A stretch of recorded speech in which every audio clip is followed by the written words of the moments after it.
What's going on, everybody? Welcome to Radiovania, episode number 27, your nerdy public radio for all things entertainment and pop culture. We're slowing this thing down with some smooth jazz on the tire this week. My name is Zach Rotello, at Zach Rotello on Twitter, and sitting across from me is John Swansong Parker. Happy Labor Day, Radiovania listeners. Yeah, that is right. So that's a good excuse for it being slowed down. Yeah, we're putting this up on Labor Day. We're both just kind of relaxing. We're wearing our short sleeve button-up shirts, enjoying the nice summer breeze as it closes down into fall. Yeah. This was The Last of Us would be stressed, but it's not. So we're having a good time this time of year. Feels good out. Was walking around the short north in Columbus, had a beer, enjoyed the... Did you go to Homage? I did go to Homage. Contemplated buying some sweatshirts. So much money, but it would be so worth it to have a couple nice hoodies. I heard they were going to have a sale soon. Right now, this weekend, it ends tonight at midnight, so I still have some time to kind of contemplate it, but it's a buy one, get one 50% off sale. Ooh. I know, it's tempting. It's really tempting. If you've never listened to an episode of Radiovania before, the premise is very, very simple. We get together once a week, and we talk about the news of the week, the biggest hot-button topics in gaming, movies, television, comics, all around entertainment or pop culture. This week we only have, give or take, 12 or 13 news items on the list. We got an At Dat Corner, we got a comic book shop talk, and an At Dat Corner topic.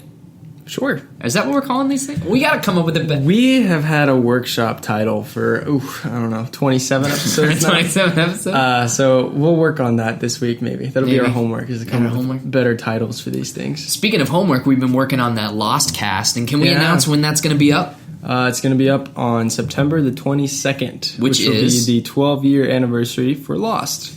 The 12-year anniversary my favorite show and yours. Oh, yeah. The 12-year anniversary of the premiere, so... Yep.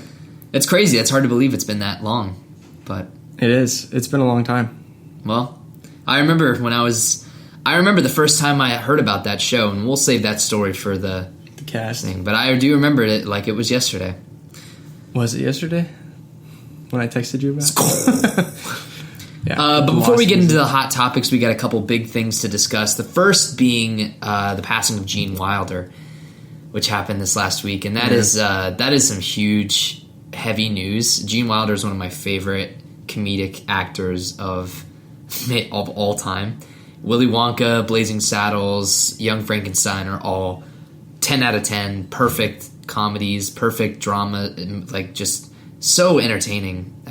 Did you grow up watching Gene Wilder? Yeah. My dad was a big Blazing Saddles fan. I haven't seen it in a while. I think I've only caught snippets of it on TV.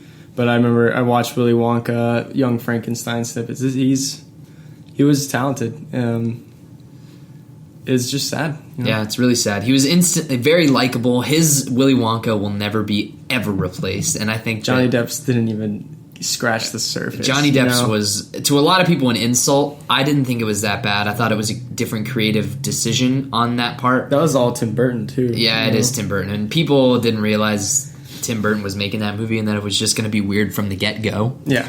But, God, Willy Wonka is just a classic. And it's a classic horror film. It is. It's the OG Hunger Games. I don't think I've seen it in a long time, but that boat scene still haunts me to this day. And where we're going, never slowing. Yeah, it's awesome. And still, one of the most beautiful scenes in cinema history to me is the pure imagination sequence when in the chocolate room. Yeah, when you're first introduced into the giant. Takes a bite out of that chocolate cup. It's beautiful. That scene is beautiful. The music is beautiful. The acting is great. The scenery, it's perfect. That's a perfect movie to me. Also on the docket before we get in, I've been playing the Battlefield 1 beta, the open beta. Started on Wednesday, I think, for early access people, and I think it ends tonight because this morning I played a round or two before I got on with my day. Just my general thoughts on the situation at hand. I am not the biggest fan of the beta. It has its moments, and it's had some really jaw-dropping sequences where I've done some pretty crazy stuff where it's like, wow, I didn't think that I could accomplish something of that standard. The guns feel great. I think that the people that are complaining about the accuracy of the guns are a little bit not... I don't know. It's a World War I game, so obviously things are going to be a little bit inaccurate. I think that lends to the... Can't just auto-lock with the bolt-action rifle. Trigger. We also brought up that one of Kyle's, I think last week we talked about this, one of Kyle's big gripes was that there's an auto spawn feature, which he is... said he didn't like it. Yeah. Because it doesn't give you enough time. He says it's like a couple seconds in between your deaths and stuff like that. Yeah, and to so a lot of... You can't eat a sandwich while you're playing. To a lot of people, that might be a big deterrent. To me, it actually makes the games a little bit more active, because I think one of my biggest problems with Battlefield as a series has been there's too much downtime, and I feel like I'm not in the action enough. And I know that Battlefield is more of a war sim than Call of Duty, and Call of Duty is an arcade shooter, but I have way more fun with an arcade shooter than I do with a war sim like that. Battlefield 1 has its great moments, but I feel like the fact that they are bringing you into the matches quicker, you're doing things more often, it lends to the fact that like these are 10-minute, 15-minute long rounds. I don't want them to feel like they're going on for an hour. I want them to feel, quick, concise. Who wins, who loses? Let's get this over with so we can get on to the next thing, Also, the leveling system is a little bit confusing. I'm at level like 12 or something like that over the time that I played the beta, and I didn't realize that I was unlocking guns until I got to level 10, because the menus are really confusing and where your guns are hidden and where your upgrades are. Also, the map that they decided to pick, it kind of sucks. The horses are really fun. The vehicles are so-so, whatever. I don't really mess around with them because I feel like the second I get into a tank or a vehicle, I explode the next second. Same with Battlefront. I just feel like I'm completely vulnerable in a vehicle. ATSTs go down really fast. Yeah. Unless you're the one, shooting at it. And just like, why don't you die? And then it's all over. But it's fun. It is undoubtedly fun. There's been some really cool moments. The other day, it was really funny. I wish I had pressed the share button. Maybe I could still dig through and find it on my PS4 saves or whatever. But I had spawned into a match. It was already going. I dropped in. I had my sniper. And I laid down as soon as I got in the match. This is like the first 5 seconds of me playing. And I held up my scope. I saw some guy over there going onto a ladder. And I popped him. And it was like the perfect shot. I just dropped into the match. And I was like, yeah! And I felt really accomplished myself. But... because usually I suck at snipers, even in any other game, like Call of Duty I suck, Destiny I suck with snipers, so it's fun. I'm interested to see how the impressions are from other people. I know people like Kyle said they had a lot of problems with that beta, so it's going to be interesting if they change everything suddenly, how interested I'll be to buy the full retail copy, but we'll see. How was did you get any horseplay? I did. I played on the horse. It's interesting. The horses feel good to like drive around on. Driving a horse. No. The one thing that's really interesting is that when you get on a horse, you suddenly lose your main firearm, and you're not allowed to use your front or side arm. Really? You get. It's like a shotgun, kind of. It's like a one. So you get on the horse, and suddenly you have a gun with, I think it's like 19 rounds or whatever. But so say you're on the horse and I see you in like a couple, also terribly inaccurate when you're on a horse. Just awful. But you hit something, it goes, and then you have to like, and you're reloading on the back of this horse. And so I think it's like if you get him in the right area, it's like a one shot, one takedown. But man, I just found it so inaccurate. But the best. It's like a sawed off. Scattergun. I would imagine so. Yeah. The best part about the horses, though, is that they act just like vehicles, so if you run over someone with a horse, you get a kill. So galloping over some motherfuckers is definitely one of the best parts of the beta for me. And there's our first cuss word. Yeah, first curse word of the day. Last week we went like an hour without cursing, so we got to make up for it this week. And it was just like a sailor from there on out. Awesome. Going straight to the news, how about we head to those hot topics? Yeah, let's do it. From Polygon.com... Stranger Things, a surprise hit series that debuted on Netflix earlier this summer, has been renewed for a second season officially. Netflix announced today that the 9-episode second season would debut sometime in 2017, but did not specify if it would again be in the summer or if it would be bumped to the first or latter half of the year. Creators and executive producers Matt and Ross Duffer will return for the second season, but Netflix has not confirmed if the cast from the first season will be back. Although, during the show's panel at the Television Critics Association conference earlier this month, star Winona Ryder said she would be more than interested in returning for the second season, which was echoed by the various child actors who starred in the first. Stranger Things follows the investigation of the disappearance of a small boy in a local town, blah, blah, blah, blah. You can watch the teaser on Netflix on... The teaser, which lists all the episode titles for the second season, read as the title sequence.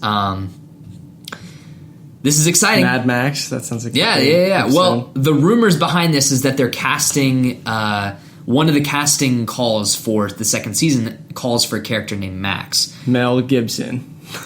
Child named Max. Ah, dang. So here are my things, and I would love to do a one-off episode where we review Stranger Things and talk about the show as a whole. That sounds great. But here's my thing with the second season. I'm excited as hell. Stranger Things is now climbing the list of like my top 10 favorite shows of all time. It's spectacular in every way. Writing, acting, cinematography, story, everything. It's perfect. My worry is that this is one of those instances where, unlike like people complained about True Detective season 2 or whatever, where it was like they completely switched up the cast. I am worried that they're going to switch up the cast and make Stranger Things season 2 separate from the first season. Story.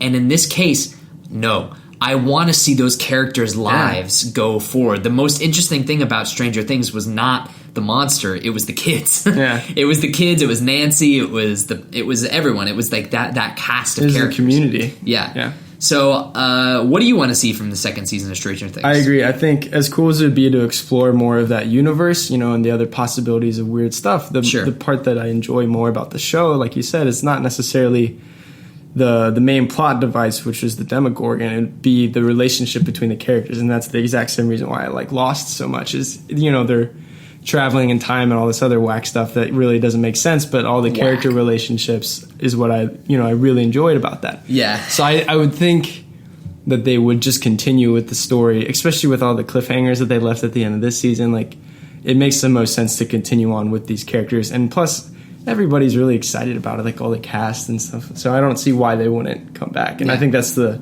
smart and the obvious choice to make. Yeah, the other smart thing not smart thing, but the safe thing that made me a little happy is that the directors were talking about how if they did a second season, they would want to do it soon because the actors are starting to grow up. Like, well, you don't want it to be like Lost when Walt got really old really fast. All of a sudden, they had to write him out of the show. Yeah. So thank God they did though, right? I think. Walt, where's my boy? I'm gonna get my boy. I'm gonna get my son back. Say, all right. So shut up. So the Duffer Brothers are talking about these kids getting older. So I think that already, I would be shocked if they don't make an appearance. It's coming out next year. Yeah, it will be 2017. Yeah. All I'm saying is that in the fall, right? So they should be filming soon. I do think they're going to hit fall. So we'll see. They'll probably start filming soon. Then I would imagine. So we'll see those photos or something soon. Yeah. Did you also see that comment that he said that Dr. Brenner? About Dr. Brenner at all? No. I actually don't want to dive into this too much. Spoilers? Spoilery, yeah. I'll talk to you about it later. Okay. Go watch Stranger Things. Yeah, go watch Stranger Things. You can take Best show on Netflix. You could take a day and watch the whole thing. Bar none. I got to get into Narcos too. Since that season. Yeah. You both have told me. You and Michael have told me Narcos is good, but... Pablo Escobar. From uk.movies.yahoo.com. Now, this is a total rumor, so take this all with a grain of salt, but... Sony is reported to offer Daniel Craig $150 million to return as James Bond. Oh my God. There's an ongoing conversation as to whether Daniel Craig will continue to play the iconic role of James Bond amidst rumors he was about to jump ship. However, Sony may be set to offer him a deal even he couldn't refuse. According to source at Radar, Sony are prepared to offer Craig, age 48, a massive $150 million contract to see out 2 further 007 movies, even though he's given strong indication that he's done playing the spy. Previously, Craig has stated that he is within his rights to change his mind when it was revealed that next Bond film wouldn't be in cinemas until 2018. The sources says Sony are keen to retain his signature, but there's indication round every corner that Barbara Broccoli is searching for his replacement. Quote, the studio is desperate to secure the actor's services while they phase in a younger, long-term successor. End quote. So John Parker, a resident James Bond. It's broccoli is how you pronounce that. Not broccoli. Not broccoli. Yeah, she's I believe, either widowed wife or daughter of the original producer of the show, or not the show, of the series, Albert Broccoli. Okay. I believe was his name. So what are your thoughts on this? Do you really think that Daniel Craig is $150 necessary to keep this franchise going? I think so. You haven't seen Spectre, so I still haven't seen Spectre. We should watch that sometime because it's my third favorite Craig Bond. Quantum of Solace being the worst, right? Yes, absolutely. God, that is a terrible Bond It's movie. not a terrible movie. It's not okay, good. no, you said Bond movie? Yeah. Okay, yeah, that's not a terrible movie, but it's a bad Bond movie, yeah. Spectre has its ups, but it also has its downs, and some of the downs was, you know how when we went and saw X-Men Apocalypse and Jennifer Lawrence just felt like she was getting paid and she was just delivering phoning it in. It kind of felt sometimes like Craig was phoning it in because, we had all these, rumors afterwards. So he's like, I'd rather eat glass. Slit my wrist. Yeah, something like that than play Bond again. I believe it was, quote, I'd rather slit my wrist than go back into the studio and play Bond. It just... I don't know if... But then, and then he got paid and he saw how well the movie did. And then he's like, I wouldn't mind stepping back. Well, yeah, obviously you wouldn't mind stepping back and you want to get paid, dude. Yeah. Now, I do like the part of that comment where they said they might get him until they can find a younger successor, because I would rather them work on getting somebody really good for the next round of 4 to 5, because that's usually how many they do for Bond. I'd rather them focus on that and maybe just get one more Craig movie in that might be good. It might be a conclusion to kind of his story, because this one still wasn't really a conclusion, even though they had the Christoph Waltz villain and all the story behind that. Yeah. So. The way the article phrases it, it sounds like the deal would be for 2 more movies. So that would place it at 6 Bond movies? He would be at the Connery level then. Okay. I think Connery Daniel did 6, and Connery's last 2, they're kind of iffy, but they're still decent Bond movies. I think that the Daniel Craig movies have spoken to me more as a outsider Bond fan, just because I like the action, I like the dark, gritty sort of look. Casino Royale is still, to me, the best Bond movie, just because that should be. It's Casino Royale is fantastic. And you watched some of those that I loaned you too. Yeah, and those were all the ones that I really liked from the other actors. But Casino Royale just transcends the Bond genre, and it's just a fantastic movie overall. Oh, and that could it's the Dark Knight of Bond. It could literally be its own standalone film. You know what I mean? It's just the fact that, because even you gotta make a franchise. Even the title sequence isn't the same as every Bond movie. It's almost like they're just trying to get the Bond name out there to make money, but they have their own thing. But, yeah. So I'm okay with it if that means that the next person's gonna be really good. I think they should start him if they have someone, go for it, but don't rush into it. Don't just go and hire Tom Hiddleston because he's big right now. Because how many years could he play Bond? Craig's already kind of getting on the other edge of the hill here. Yeah, physically, But I just don't think $150 million. I think that Robert Downey is overpaid for his work, and I think that $150 is way too much. His work is consistent. Yeah, as Tony Stark. All of his appearances as Tony Stark are the same. Whereas Craig, really good in Casino Royale, Quantum of Solace not so much. Good in Skyfall, Spectre iffy. Yeah, you know what I mean? So maybe this next one, the odd numbered ones are really good. So hopefully 5 would be. If you need this amount of money to sway a really Daniel Craig has proven himself to be a great actor. If you need this much money to convince someone to be a part of your franchise, it's not worth it to me. I think that's the Jennifer Lawrence mystique. Yeah, and I just think that if the only reason Jennifer Lawrence is in that movie because J-Law sells tickets, I think it would have been just way better for that movie's critical sense to just get rid of her entirely, write that character out of the movie. The X-Men movies sell without her anyway. The first 3 did that, But they sell more because of Jennifer Lawrence. You can put her in a trailer. People know Jennifer Lawrence. Yeah, I guess. But. From slashfilm.com, Warner Brothers denies reports of a Harry Potter and the Cursed Child movie trilogy. This has been updated. The original article says, back in July, Warner Brothers Pictures filed a trademark for Harry Potter and the Cursed Child. This might not seem surprising since the film studio was distributor of every single film in the Harry Potter franchise, as well as the upcoming spin-off Fantastic Beasts and Where to Find Them. However, Warner Brothers has absolutely nothing to do with the stage production of the play in the United Kingdom, which was also just published as a book at the end of last month. So having them file a trademark for motion pictures, merchandise, and more seemed rather unnecessary. Unless, of course, they were actually planning to make a movie.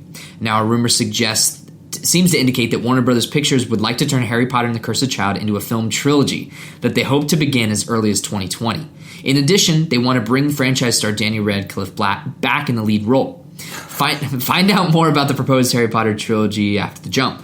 So this has been updated in the past few days, and it says Warner Brothers has released the following statement, quote, Harry Potter and the Cursed Child is a stage play with no plans for there to be a film, unquote. But a trademark has been filed, so do you think this is totally innocuous? Do you think they're just securing this, or do you think there's actually something behind this? Oh, they're totally going to try and do it. You think so? There's no way they don't. You really think so? You don't think that they're going to leave it alone as a stage play? No. Wow. I really don't. I'm sorry. I don't. It's too easy. It's easy money for them. People will pay to go see it. Yeah. How do you think Cursed Child would work as a trilogy? Not good at all. I do not like this news at all, because I mean, we've talked about this. I'm not a huge fan of the Cursed Child. I don't hate it. It's fine. It's your 8th favorite Harry Potter story. And 8th favorite Harry Potter story, no joke. Stretching that little bit of material over 3 movies, they'll get the same criticisms that the Hobbit movies got, where they're going to stretch it into a trilogy and they're going to fill it in with a lot of stuff. And not that the material already is flawless like the Hobbit is, because there's a lot of flaws in it. Adding more to it, I just adding 2 more movies worth of flaws. I just don't. I want them to leave it alone, because I think the 8-film Harry Potter series is a masterpiece as a series. I think it's a really good job how they were able to retain, all the actors with the exception of Michael Gambon taking over because of Richard Harris's death as Dumbledore. Yeah, that in and of itself, that's a decade's worth of movies. That's a feat. That's a huge feat. I just want them to leave it alone. And Fantastic Beasts is an exception, because that is a completely separate thing. Yes, it exists in the world, but we still don't know. Unless Daniel Radcliffe shows up. He will. Like that. I think they're going to do some crossovers in it. But that's in the 20s, so is he going to be time traveling in there? I don't know, but I do think that there will be some sort of crossover. And I would say Hagrid or Dumbledore, maybe. That's also true. It probably won't be in not like Harry Potter. It'll be someone like... Yeah, or Hagrid would actually be a pretty good one to throw in there, because give me some more Hagrid. Hagrid's the man, the Chewbacca of the Harry Potter film franchise. Throwing it out there. From a website that I've never ever heard of called Blastr.com. This is a really interesting article. I implore you guys to go read it. Go to Blastr.com, BLASTR.com. The article is titled Will Smith on Why You Can't Get Away with Making Bad Movies Anymore and How Viewers Have Changed the System. This is by editor Trent Moore from Tuesday, June 28th, 2016. Basically, the article talks about... Here's an excerpt from his quote. He says, this is from Will Smith. Quote, I had so much success that I started to taste global blood, and my focus shifted from my artistry to winning. I wanted to win and be the biggest movie star, and what happened was there was a lag. Around Wild Wild West time, I found myself promoting something because I wanted to win versus promoting something because I believed in it. Smoke and mirrors in marketing and sales is over. People are going to know really quickly and globally whether a product keeps its promises. I consider myself a marketer. My career has been strictly being able to sell my products globally, and it's now in the hands of fans. I have to be in tune with their needs and not trick them into going to see Wild Wild West. Back in the 80s and 90s, you had a piece of crap movie, you put a trailer with a lot of explosions, and it was Wednesday before people knew your movie was shit. But now what happens is 10 minutes into the movie, people are tweeting, quote, this is shit, go see Vin Diesel. It's funny to go sit in a meeting in Hollywood now. It's a new idea that we have to make good movies, end quote. Now, this is really fascinating coming off of Suicide Squad and the whole critical fan reception. I'm dead, Shad. Yeah, to that. And I just want to protect my daughter. I think this is a totally salient point that Will Smith is making here about the fact that there were a lot of bad movies before social media and before the global connectedness of the internet, before we found out about... God, there were Force Awakens leaks months before the movie came out, and people had seen screeners and people knew whether the movie was good or not, so long before that the movie actually hit the theaters. And in this day and age, we don't live in a time where it's is this movie going to be good or bad? We know going in whether the general consensus if it's good or bad. Now, with Batman v Superman or even Man of Steel was a part of this, because I remember seeing the Rotten Tomatoes score for Man of Steel and going ooh, really? And then I saw it in the theaters and I was like, that was awesome. I don't know what people were talking about. I thought that was really, really great. And then we have movies like Batman v Superman and Suicide Squad and God, like even X-Men reaching back into there, like Apocalypse. X-Men, Jupiter Ascending, like just movies that have these big budgets. Fantastic Four. Fantastic Four is that was the one that had been hyped up about how bad it was for like 3 months leading up to its release because of all the controversy that went down between the director and the studio, Fox. And so the things that Will Smith is saying here, I think, are totally things that the DC universe, and I think I think this correlates directly into how things are going with DC, Warner Brothers, and these movies. Is that he's saying smoke and mirrors and marketing is over, and now last week we talked about how Suicide Squad is still topping the charts and across the board or whatever. People are beginning to like it a lot more. It's getting a lot better views. Like some of the podcasts I've been listening to, people are like. There's less people talking about how much they hate it like they did with BVS when it initially came out. Are the ratings changing online? No, but like the consensus of comic book fans is different than when they were like really, really, really mixed to negative for Batman v Superman. It's more mixed to positive for Suicide Squad just because of the interesting take on how the movie was made. Does that make sense? About how like the tone of the movie is and stuff, even though the issues that we have where it's like 2 tones in a movie. But I mean, the issues I have are pretty much everything with that movie: the writing, the acting, the editing, the directing. There are some people that don't have as much of an issue. That's interesting to me because, and I honestly, I mean, I don't know where the difference comes from because it's just like some things that bother people don't bother other people. That's true. And I also think that at this point, and I don't know if it was because BVS loosened up their butthole a little bit before they went and saw this, and then those things didn't bother them as badly, and they were just kind of used to it. I have no idea. I think it's more along the lines of if you're seeing the change in thoughts now, I think it's just because people are finally seeing it at a $5, $6 cinema, and their expectations are so low that they're going on a weekday and like. I think that you're right. Part of that is like you go to these movies on opening day and you're in the hype, you're in the moment, and so your opinions are way super drastically high. Yeah. I still do think that regardless... That's why I wonder what it'd be like if I saw it a second time. Because the things that bothered me the first time I saw Apocalypse this summer, I didn't really care as much the second time when I went and saw it with my dad, and we're both big X-Men movie fans. And I took him on Father's Day. You know, it was a lot of fun, and he really enjoyed it. And we both really like Magneto, so we were just talking about Fassbender, which obviously was my favorite part of the movie anyway. Sure. And most of his scenes were the best parts as well, and we've talked about that before. And the second time, the other stuff like that bothered me with Apocalypse and stuff, it just didn't bother me as much. I didn't really care. But the thing about that is that and I don't know if that was because I was looking for the best parts or something. Or I think it's just the fact that X-Men Apocalypse has some undoubtedly good moments. Right. There are no undoubtedly good moments in Suicide Squad. What about the part where Batman jumps out of the Batmobile and dives into the water? Oh, yeah, for sweet. That 0.5 seconds. That he's amazing. Not amazing. He's got a rebreather. Totally unearned. I think that if you did go see it again, I think you would probably not change your opinion much, if any, because... I didn't like it as much as I like Batman v Superman, honestly. Like, and we talked. No, it was way worse. Yeah, it's way. But way, there way, are a lot worse. of people, like 60% of like comic book fans that did not like Batman v Superman that really like Suicide Squad. And the only problems that the general consensus across the board is everyone hates the Enchantress. So I'm glad that that's staying the same because she's a terrible villain. Terrible. I don't know, but what were we even talking about? From the rap.com. Oh, Will Smith. You're we were great, talking dude. about Will Smith. Yeah. Go do Men in Black 4 and Independence Day 3. Yeah, that's not going to happen. Yeah, let's go. From the rap.com, Deathstroke will be the main villain in Ben Affleck's Batman movie. This is an exclusive, August 29, 2016, from Humberto Gonzalez.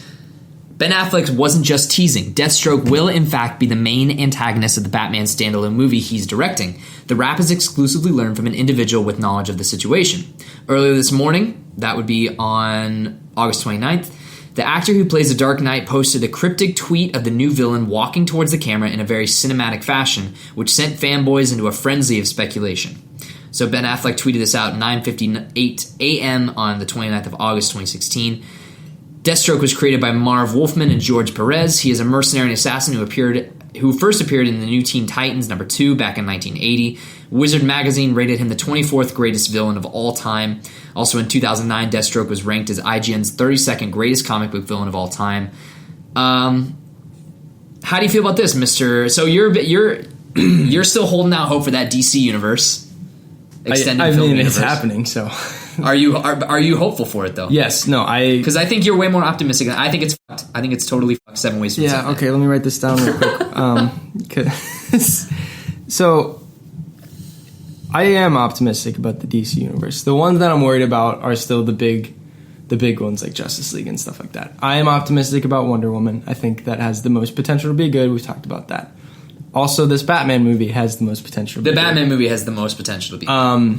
I think Affleck directing, great idea. I like his Batman. You know, there's a couple issues that I have here and there, but that's more of like what the writing was for his Batman, not necessarily the way he portrays Bruce Wayne and Batman. Because he nailed it. Is Ben Affleck doing most of the script for the Batman solo? Him and Jeff Johns are writing it together. So that's what I'm really pumped about. Yeah, but like, you know, like Zack Snyder's like, oh yeah, Ben, you're going to go in this room and kill everybody. He was just like, oh, well, that kind of sucks. But anyway, I like Deathstroke a lot as a character. Same. I think he's really cool. Does he have enough chops to be what the article says main villain? But unless they change, I don't know if he didn't confirm it was a main villain. He just showed footage. Has anyone actually said that he's the main villain, or have they just said that a source that works on the project has confirmed to the Wrap that that Deathstroke is the main antagonist of the Batman standalone movie? I don't know if I necessarily like that. Neither do I. Because I don't think so. Deathstroke and Batman have run-ins every now and then. But we talked about this the other night. Batman has more run-ins with Deadshot as a character. Deadshot's more of a Batman villain. Deathstroke and Batman are kind of like equals. They're both very, you know, they have their morals and stuff like that, and they have, you know, the way they go about things. Obviously, Deathstroke's an assassin who kills people for money, and Batman obviously is a crime fighter.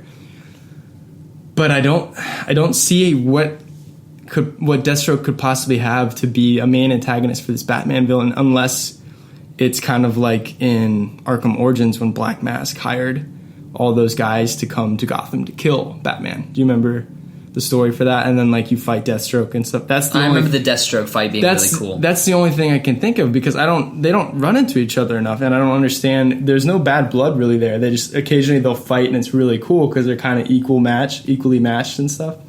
I just don't really understand. I was really holding out for and this could all be maybe a little bit of a red herring too, about like someone who's actually behind the strings pulling it, like a Black Mask or the Joker or somebody like that. But I think the hope from fans that I've heard is that it is a red herring and that he is being commanded by some higher force. I think he's just part of the Rogues Gallery. Because they announced that most of his Rogues Gallery was going to be in the movie. I just want them to fight for a little bit. I don't necessarily know if I want him to be the main villain. No.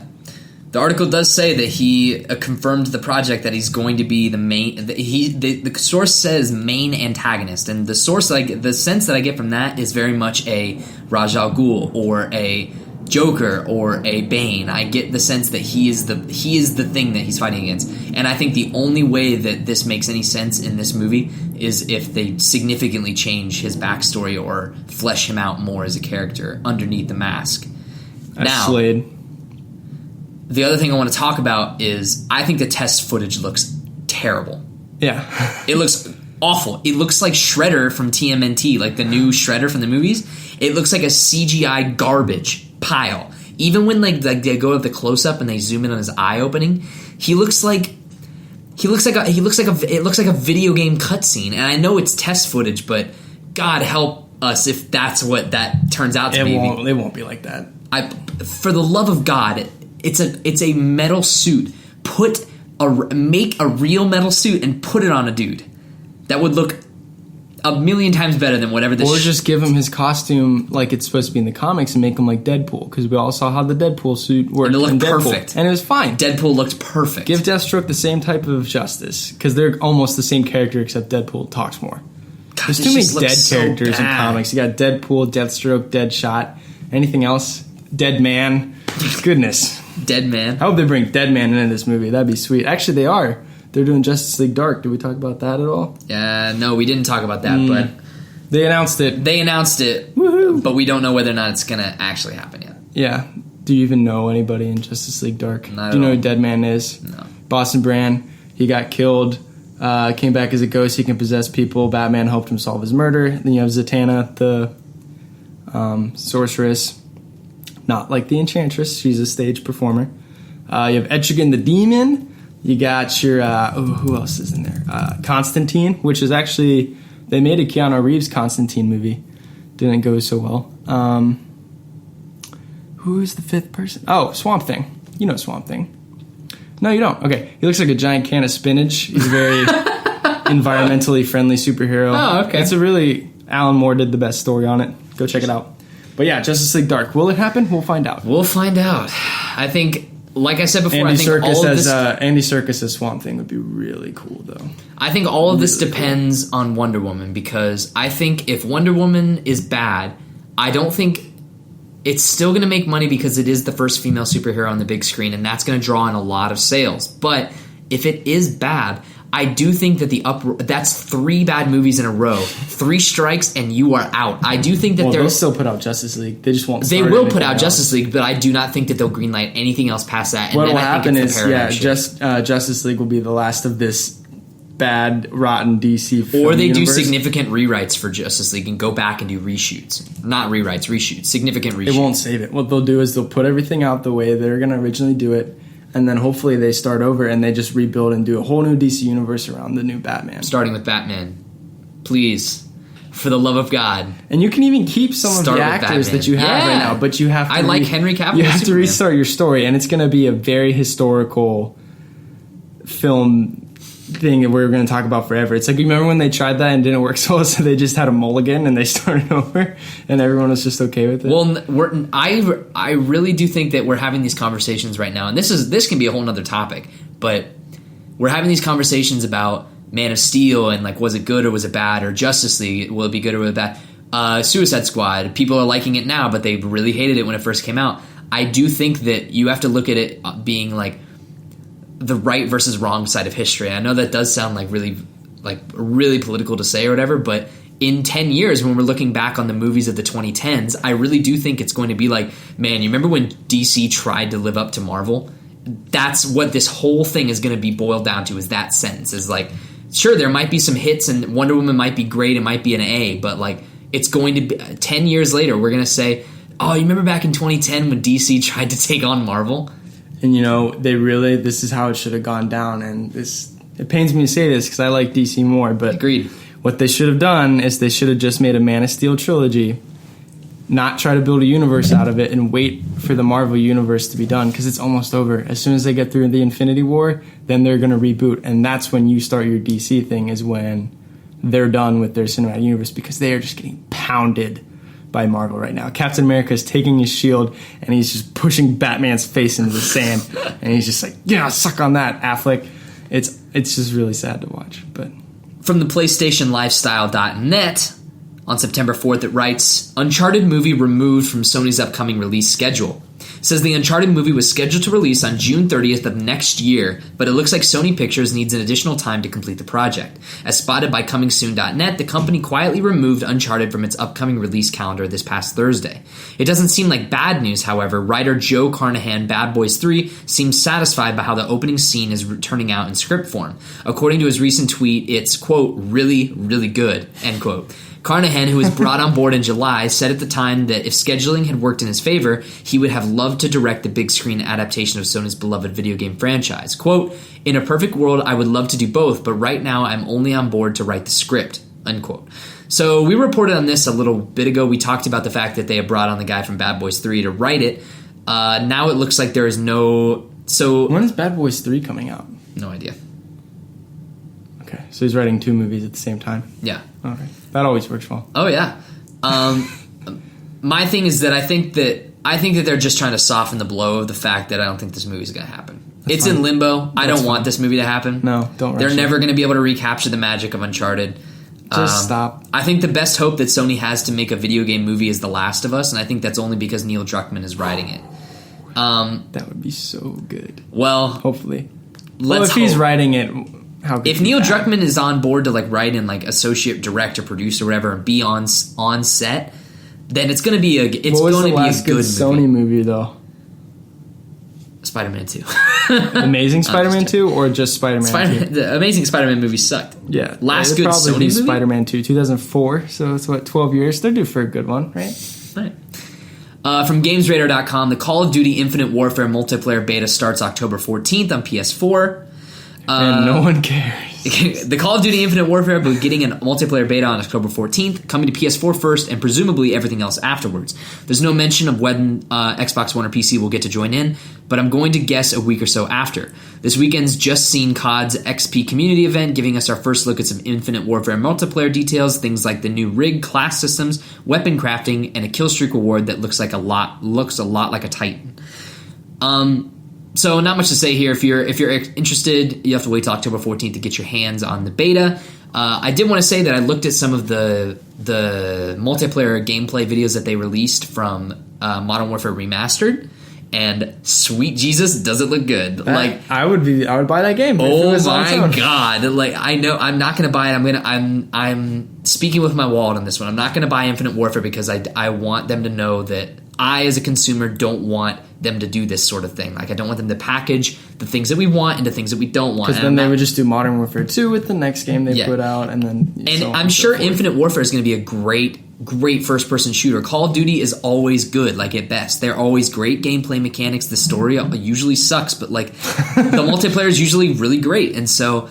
But, God, dude, they showed... It was like... I watched, like, an 8-minute-long match on...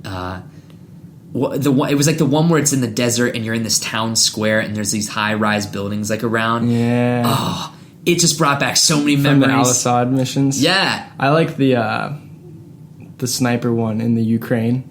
I like that map a lot. With the Ferris wheel, the carnival one. You know what I'm talking about?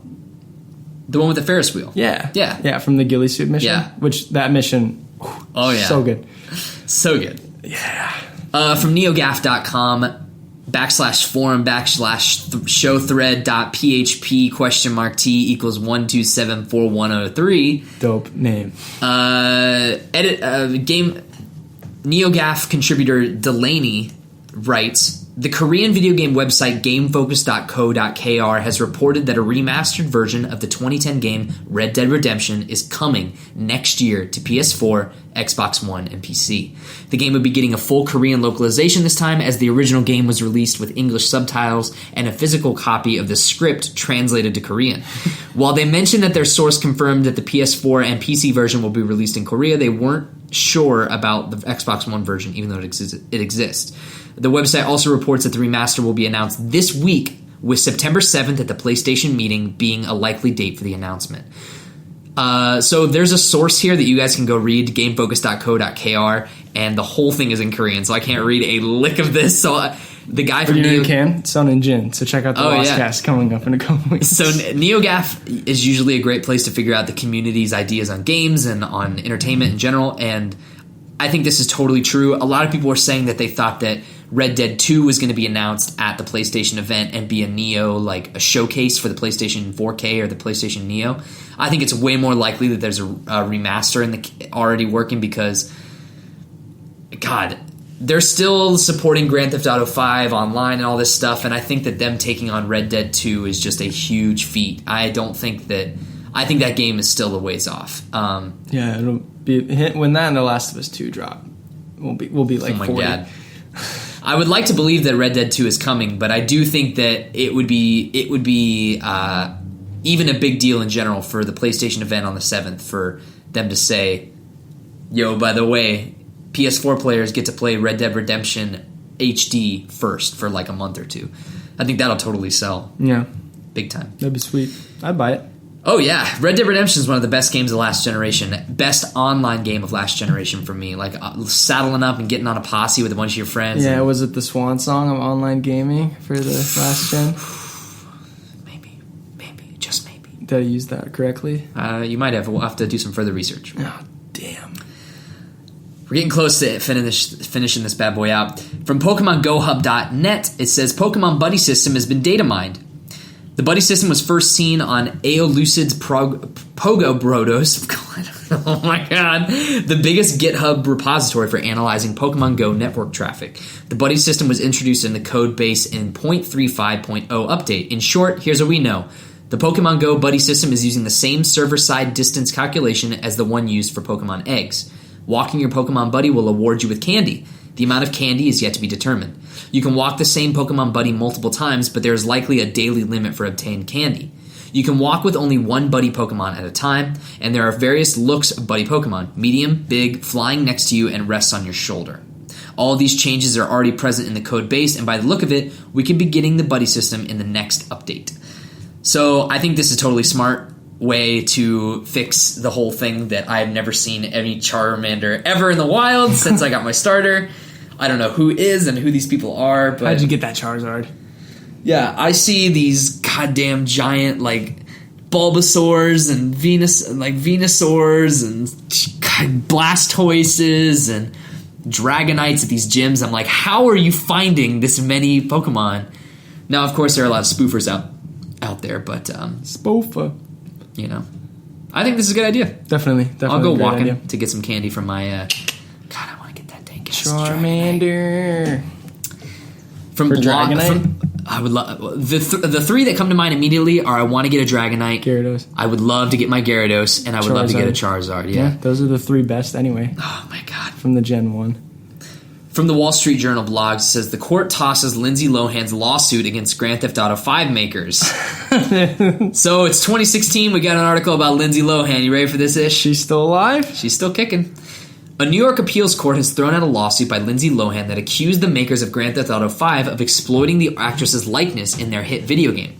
Lawyers for Mrs. Lohan accused GTA 5 developer Rockstar Games and parent company Take-Two Interactive Software of violating New York's right of publicity law, which bars the use of a person's portrait, picture, or voice for advertising or trade purposes without written consent from the subject. The lawsuit focuses on two images. One is the, quote, red bikini girl featured on the GTA 5 box cover and in the intro to the game. The complaint alleges that the cartoon blonde woman is a Lohan lookalike whose hair, bikini-style jewelry, cell phone, and peace sign are all intended to evoke the real-life celebrity. Quote, I thought it looked like Kate Upton, though. I could see that. Yeah. I could see that. I guess it could be Lindsay Lohan when she was in her blonde phase. I'm looking at... the picture, right here is... Oh, that's not the one on the PS4. That's not the one on the box, but there are two. This is the second of the two images. Oh, what's the first one? The first one is the the one on the box. Yeah, that one probably looks a little more like her then. Quote, getting arrested. Yeah, that sounds. That was good. Up high. It says, quote, "Sorry, Lindsay. The plaintiff I love has the Parent been. Trap. This is awesome. You have to listen to this. I'm listening. Quote." The plaintiff has been using the peace sign hand gesture for years before and after its use in the video game, quote, the lawsuit stated. The other image showing a woman being frisked by a cop appears on the cover of a game disc. The lawsuit says Rockstar capitalized on the use of Miss Lohan's clothes style by using the plaintiff's fedora, sunglasses, jeans, white shirt, and jewelry, end quote. The woman in the stop and frisk image wears a shirt prominently displaying the letter L and a skull-shaped Los Santos. letter O. Oh, come on.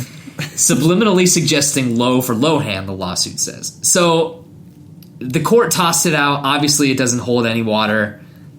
What do you think about this mess? This is a bunch of baloney. Lindsay, just stop. If there was a bigger publicity sort of reach out for, hey, I'm still relevant. I still need attention. This is it. Because she can't get arrested. She can only draw so much attention from getting arrested so many times. But sweet, just cut it out. From the blog.us.playstation.com, here are your free games for September 2016 for PlayStation Plus. Oh, got a text message. Let me answer this real quick. Batman. So Zach right now is texting using the new iPhone 6 Plus. Now, you'd like to know some of these features, and so would I. Larger screen. Better camera. Yeah. Probably holds more charge because it's big. Almost the size of a basketball player's hand. Can record video, connect to the internet, as well as Wi-Fi, cellular data. You can also use MySpace. Call people, text people, Instagram, Twitter, Facebook, MySpace, Tinder, Bumble.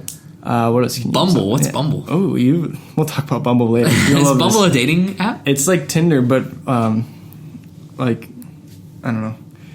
It's like Tinder, but... It's basically Tinder. It's Tinder, but when you match with the girl, they have to text you first. I like that. Yeah. The worst part about Tinder, when I used it very briefly, is trying to think of opening the conversation. Say. Yeah, so now you don't have to worry about it. You've been using that Tinder. No, I'm using Bumble now. Oh, okay. Well, when you were using Tinder, it was like a month or two ago, you were like... I use corny pickup lines. Well, you were like, you woke up in the morning, you were like, yeah, I got these two girls matched with me on Tinder. And I was like, oh, what'd you say? And you're like, well, I told them a knock-knock joke. Works every time. Yeah, does it? No. Exactly, that's what I thought. Do you want to what were the knock-knock jokes? Do you want to tell? I don't even remember. Don't even remember? Yeah. All right. So here are your free games for the PlayStation Plus for September of 2016. Nice transition. Oh, yeah. Lords of the Fallen on PS4. Journey for PS4 and PS3. Lords of the Fallen is a Bloodborne, Dark Souls-esque knockoff. It looks actually really good. It's a AAA title released by Ubisoft, I think, or someone like that. It looks really good. Also, Journey is available on PS4 and PS3. Fantastic game from that game company. It's super emotional, great soundtrack, great art.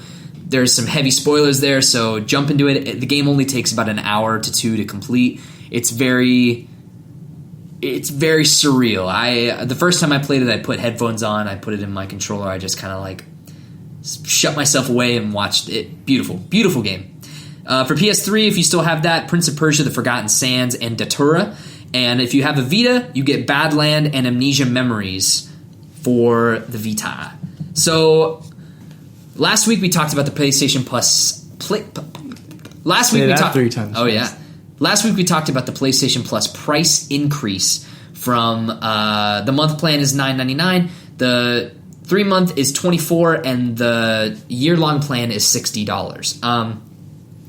These are 2 pretty big PlayStation games. A lot of people have called out the fact that, I would actually call this a really great month. Out of the last couple months, this has probably been the best since 2K.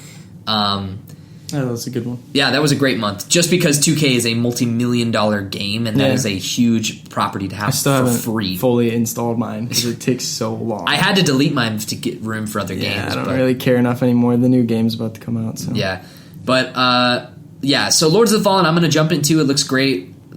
For free, like totally. A $60 game, maybe not. Bloodborne and Dark Souls are probably better, but for free, I'll check it out. I'm sure Michael might have a kick around with that one. Journey, fantastic. I'll play Journey. I implore you to play Journey. I implore our fans to play. It's great. It takes an hour or 2 to play. I have the Vita, still love my Vita, so I'll pick up Amnesia and Badland. Amnesia Memories is a interactive storybook based on Japanese manga characters, so that's going to be a hard one to get through, but I'll try for the fans. Oh, Jesus, a little racist much? Sorry, we can cut that out. Maybe. I'm just joking. 5-3 Japanese impersonation. Okay, now we can keep it in because it's comedy. From Polygon.com, here's the Nintendo Direct News Roundup. Here we go. The big ticket, y'all. Oh, yeah. This is what's going to save Nintendo. We love Nintendo. Here we go. So, what do you got for me? I'm going to read through all this. This week, Nintendo had a Nintendo Direct. And I'm going to give you the Joaquin Phoenix thumbs up, thumbs down. Just make sure you say thumbs up and thumbs down because believe it or not, we don't have video cameras. Oh, okay. Well, that's weird. All right, here we go. Toon Zelda is Let's start from the beginning. Let's start. So, the Nintendo Direct aired on September 1st, 2016 at 7 a.m. Pacific Time, 10 a.m. Eastern Time. The first news story was Pokemon Sun and Moon will make Snorlax even stronger. So there was news about Snorlax having a super high-powered Z move. Next up, Super Mario Maker is coming to the 3DS. Super Mario level creation tool Super Mario Maker is coming to the 3DS, Nintendo announced during its Nintendo presentation. Known simply as Super Mario Maker for Nintendo 3DS, the portable version of the Wii U game will let players create and play their own Mario levels in the same style of the Super Mario Bros., Super Mario 3, Super Mario World, and New Super Mario Bros. Players will be able to share their Mario creations via local wireless and Street Pass, but players won't be able to upload them to the internet for others to play. So that removes a significant feature from the Wii U version. I do think that that's probably a smart place to put that game since it didn't sell well on the Wii U. Yeah, I mean, if you're in a car trip, why not design a Mario level based on what you see in your surroundings? Yeah, and it comes with 100 pre-made levels to play through. So you're basically just getting a Mario game. Yeah, I think this is totally a great value. And this is like the first 3DS game in a long time that's actually been like, I might buy that. I still want to check that game out. Yeah. I really want to. I've heard fantastic things. We'll get around to it in like 2025. When it's discounted for the NX. When it's free, yeah. Tank Troopers. Nothing in Nintendo is free. Oh, never. They never lower the prices in their games because they're selfish. Tank Troopers is coming to the eShop. Picross 3D Round 2 coming to the 3DS. The Legend of Zelda Special Series Linked Zelda Amiibo are coming this holiday. Now, these are actually really, really cool. Have you seen these yet? No. So I'll bring these up so that you can take a look at them while we read through the news. So we got 8-Bit Link, which is just the dopeness. That's awesome. Ocarina of Time Link with the give me that second one. And then Toon Link and Zelda from the Wind Waker. All of them are awesome. The packaging is really cool for 8-Bit Zelda, for 8-Bit awesome. Link. So huge fan of that. I'll probably get that Link one from Ocarina. Oh, yeah. They announced that Dragon Quest VIII...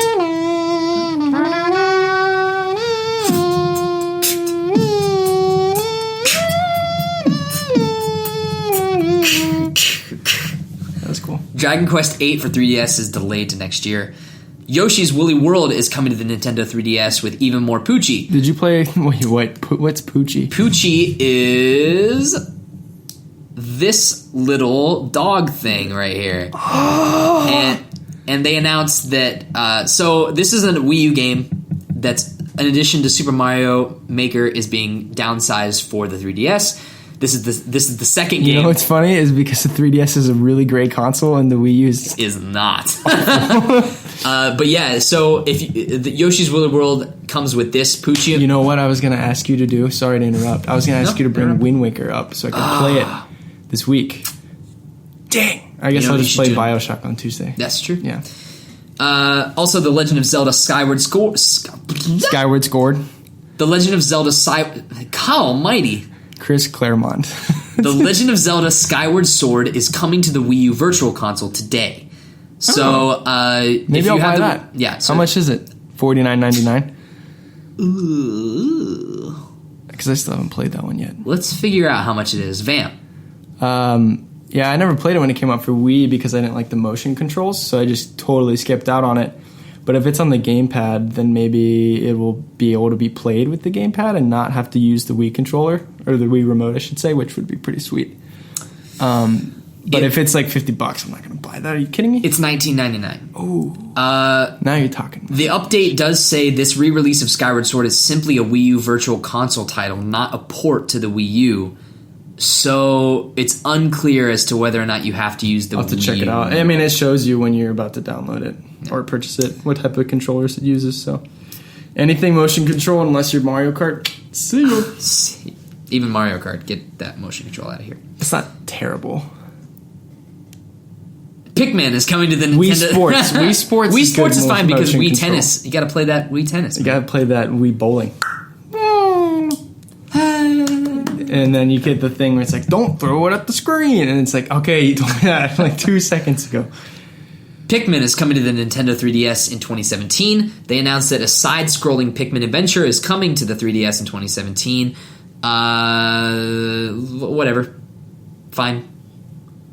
I prefer I like Pikmin games, but they're side-scrolling. I like throwing Pikmin at people in Smash Bros. Olimar. Mario Sports Superstars is coming to Mario Sports Superstars Ganondorf is coming to the 3DS next spring. Mario and his friends are starring in another sports game, Mario Sports Superstars, which is on the way. Why are they making 2017. Mario sports games? The big question is, why are they making this on the 3DS? Why do they sell? Do they sell? They sell. Really? They sell well. That's weird. So listen, you'll get a kick out of this. Mario Sports Superstars will feature 5 different sports: baseball, soccer, tennis, golf, and horse race. Wow, no basketball? No. While the game doesn't look like it's intended to offer a simulation experience, it will be realistic in terms of how the sports are set up. Okay. Thanks, Nintendo. Yeah, seriously. And then, the article, when I read first, Toon Zelda's making a way to Hyrule Warriors Legends. So if you have Hyrule Warriors Legends for the 3DS, you can get Toon Zelda as one of the playable characters. So, all in all, kind of a bland Nintendo Direct. Not really that many great announcements. I think the Skyward Sword port is pretty cool. I think that them announcing that there's new Amiibo is cool. The Legend of Zelda 3DS games for the Wii U games sound pretty cool, too. Yeah. But other than that, whatever. The other thing is that from TheVerge.com, did you see this? Mm-mm. Nintendo's new Galaxy-style new Nintendo 3DS XL has a tongue twister of a name. This is the new Galaxy-style Nintendo 3DS. Holy purple. Yeah, people have been making fun of this one pretty bad. It comes to the stores at $199. It's already this week. It's already out. What is it? Just a 3DS? It's just a reskin of the 3DS XL with a Galaxy theme and a lot of purple. Just make a new console, please. Why is this necessary?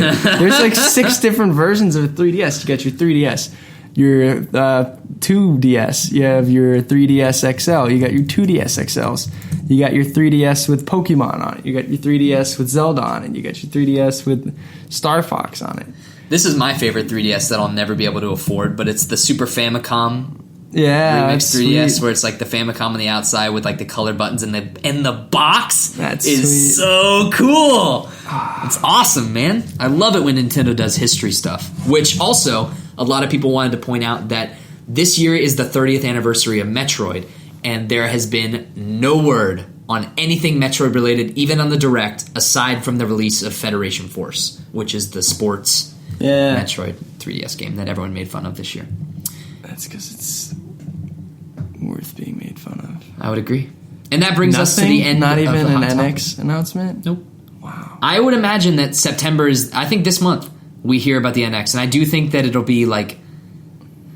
It's going to be big. Are they going to do a treehouse thing again for it, or do you think it's just going to drop? If I was... Is it going to be an event? If so, then we need to get drinks, food, and we need to have a party. Oh, yeah.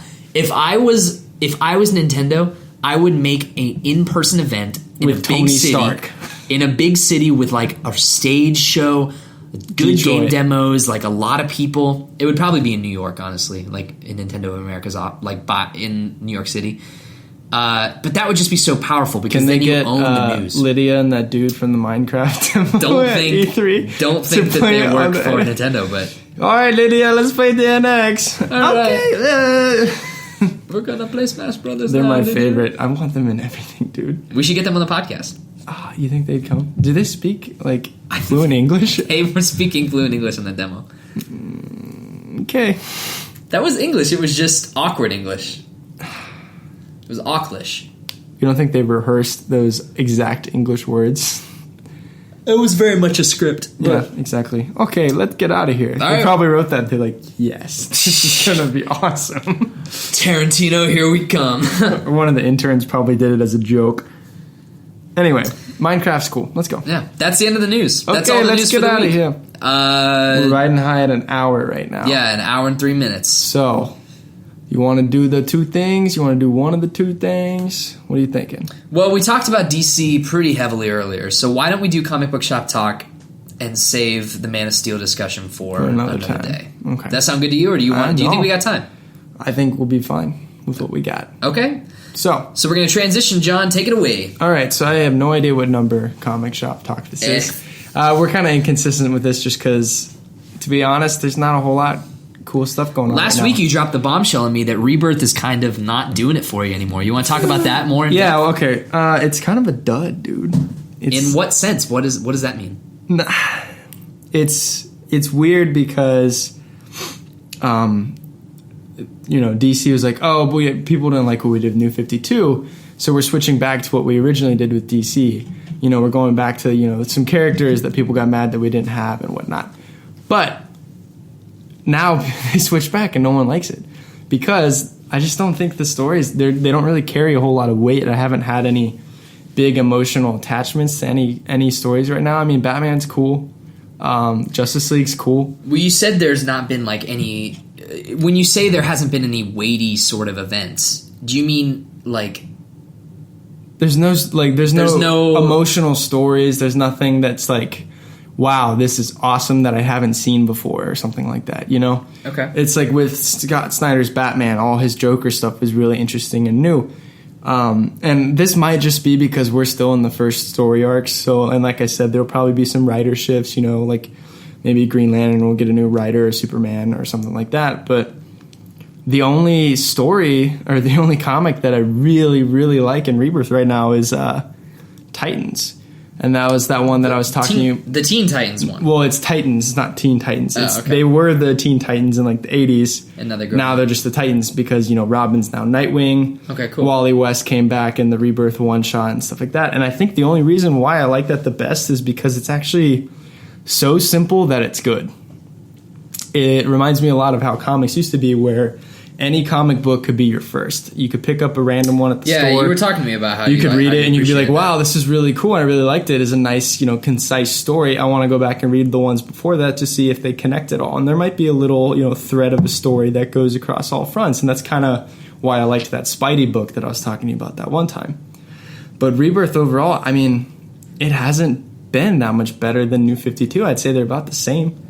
They haven't done anything, and I was talking to Cal about this on the phone, is like, I think the reason we feel that way is because they hyped us up, and this is a little spoilers, they hyped us up with the Rebirth one-shot, and they revealed that the reason why the New 52 universe existed was because Dr. Manhattan from Watchmen was orchestrating the whole thing. And so, like, he took away people's memories. It's kind of like Lost. So, like, they took away the memory of Wally West, and they took away, you know, the Superman that got killed by Doomsday, and it was a new Superman that's like dating Wonder Woman and stuff like that. And so, and shaving with lasers. Well, no, that's the original. Superman. That's the original. When he came back, oh, okay. yeah, he had the beard and he had a black suit, and it was sweet. And that's probably what they're going to do in Justice League. But anyway, so it's as soon as that first major crossover event comes, that is when I'll be able to tell you really where they're kind of going with it. Because right now they're just kind of continuing to do the same stuff with New 52, but it's confusing because they're not connected at all. They are, but they're not. It's really weird. So like Batman, it feels like nothing's changed because the Joker's still gone and he still has a lot of characters from the New 52, but Superman is completely different because that's sweet, because the New 52 Superman is gone and all this stuff. It's just really whack. But anyway, Rebirth, I'm still reading it.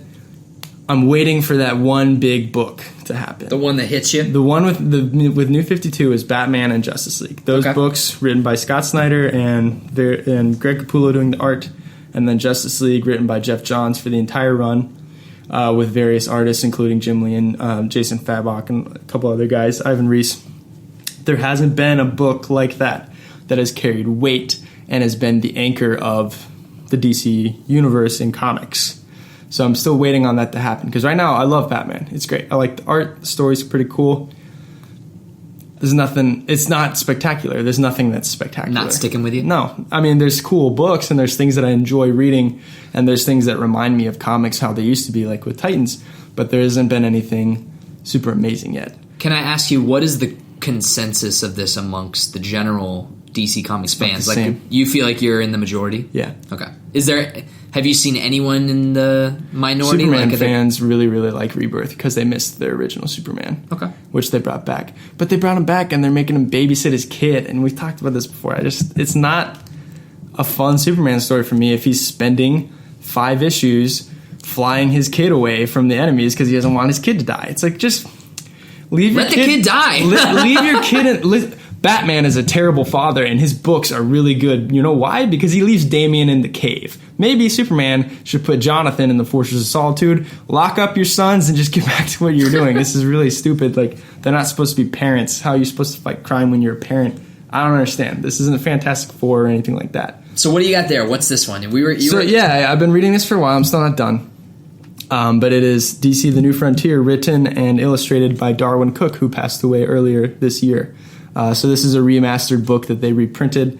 Picked it up at Laughing Ogre. Shout out to Laughing Ogre in Columbus. Do they have a Twitter? I don't know, but we should find out. I know that I walked in there a couple weeks ago and they were working on their website, which needed to be updated. Cool. Yeah. Anyway, New Frontier is a story about real-life events with DC characters. It is a period piece that takes place between World War I and then leads into the Cold War, and it's in the 1940s and 50s. This book is written as a bridge between the golden age of comics, which is like from when Action Comics 1 came out with Superman, up through World War II, to the Silver Age, which is when they reintroduced some of the characters and they, revitalized them. Because like in the golden age Flash, you have Jay Garrick Flash. He had the kettle on his head. Have you seen that Flash? He looks like Hermes. He's got the kettle bowl with the lightning on it. I think so. Yeah, that's golden age Was that Flash. a skin in... Yes. Yeah. Injustice? Yeah. Okay. And then Silver Age Flash is this one right here, and that's Barry Allen, and that's the one everybody knows. So, this book is really cool because... There is no Twitter account for Laughing Ogre, by the way. This book is really cool because it's like a story that bridges how those two universes continued. Because like it was Golden Age, it stopped, and then they just revamped. So this is cool because like obviously Batman, Superman, and Wonder Woman were in the Golden Age, and it shows how they change into Silver Age. So for example, in one chapter of this book, Batman is like how Bob Kane Batman was. He's wearing the long ears and he's doing all this detective work and it's really dark. And then you get to the 50s and he meets up with Superman and he looks like Adam West and he has Robin and he's like the blue Batman. So it's just interesting the way that he does it. And flip through this to get a look at the art because the art is my favorite part about it. I think he does really beautiful pieces. But yeah, it's a cool overarching story. It's a story of, just the DC universe if it were like real and if it were set, with Nixon and Vietnam and Korea and all this period stuff. Mainly focuses on Hal Jordan, which is really cool because there's not a lot of Hal Jordan Green Lantern love out there, especially after that terrible movie in 2011. That terrible movie. Yeah, but I recommend going and checking this out. It's been a really enjoyment for me. It's been a lot of fun reading it. There's a lot of cool covers and stuff like that. And all yeah, the it looks like the really book great. Ends like this much, and then there's just this much variant of just covers and extra. That's the kind of stuff that I love, yeah. man. Like we talked about this scores of times, but the hardback color editions of Scott Pilgrim just have like pages on pages of behind the scenes stuff, and I find that incredibly fascinating. I might have to borrow that when you're done. So this is really sweet, and Flash, Barry Allen Flash was introduced in 1953. That was the first time that a Barry Allen Flash comic book came out. In this book, in 1953, that's when the first appearance of Barry Allen as the Flash in this verse happens. 1959 is when the first Green Lantern comic book came out featuring Hal Jordan instead of Alan Scott.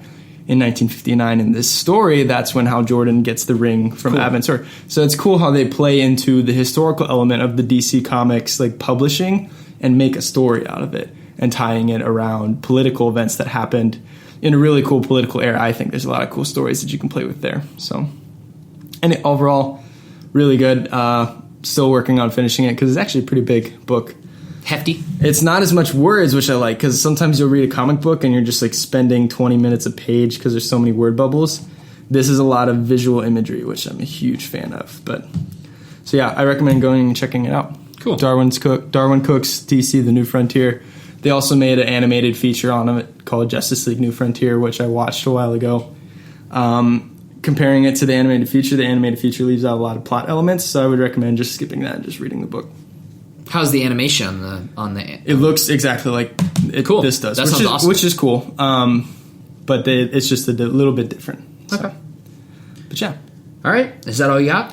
I don't have a list of what's coming out this week, but it's the beginning of a month, so it'll be a cycle again. I'm pretty sure this will be Batman number 6, Superman number 6. So this will be a pretty good week. There's a lot of books that I have coming up. Cool. Well, when you get some new stuff, when DC Rebirth comes out, that's actually good. I'll let you know. All right. Okay. Well, I think that just about does it for our laid back Labor Day-ber edition. Labor Day-ber. Have a good Labor Day, everybody. Yeah. Go enjoy the sunshine. Crack a couple cold ones. Grill out some meat. Well, by the time you listen to this, they're already at work. So, bummer. Hope you enjoyed your Labor Day. Because we did. Well, we definitely did. If you want to get in touch with the show, you can do so in a variety of ways. We love the people that listen. We've got a fair number of you that listen on Spreaker. We're about to pass I think it's like the 700 mark or the 800 mark of listens or something like that. So we appreciate all the listening and all the watching that you guys have been doing. Also, I do want to stress, John and I were talking about this before the show, is the place where we get most of our ad revenue and where we get all of our ad revenue and all of our sort of analytics are through YouTube. YouTube is where we have ads. YouTube is where we have our web address. This is the place where we host all of our content. And so if you like the show, if you really enjoy it and you want to support it, the best and easiest thing you can do is go to youtube.com, go to radiovania.com, and click the red subscribe button and like a video, give a comment, say that you enjoyed it or whatever. It's super easy, and the more subscribers we have, the more ad revenue we get, the more content we can create for you guys. And if it's easier for you, you can always email your questions to us at radiovaniashow@gmail.com. But if that is even too difficult for you, say you're still using Hotmail and you can't remember your password, just go to YouTube and type in a comment that's a question, and we'll answer it on the show, and we'll pimp your channel or whatever. Pimp your ride. Yeah. We want to get questions and topics. If you have an idea for a thing that you would be fascinated to hear us chat about, feel free to send in the topics. Like the Lord of the Rings Hobbit Blu-ray box set. Oh yeah, you hear that dank-ass John rant that he had last week. But you can follow me on Twitter at Zach Rotello. You can follow John at Dat John Parker. You can follow the show at Radiovania, and you can go to radiovania.com for all of the latest updates on our content. Is there anything I left out? Anything I forgot? I don't think so. All right. Well, I think that does it for us. Have a good week, guys. May the force be with you. Always.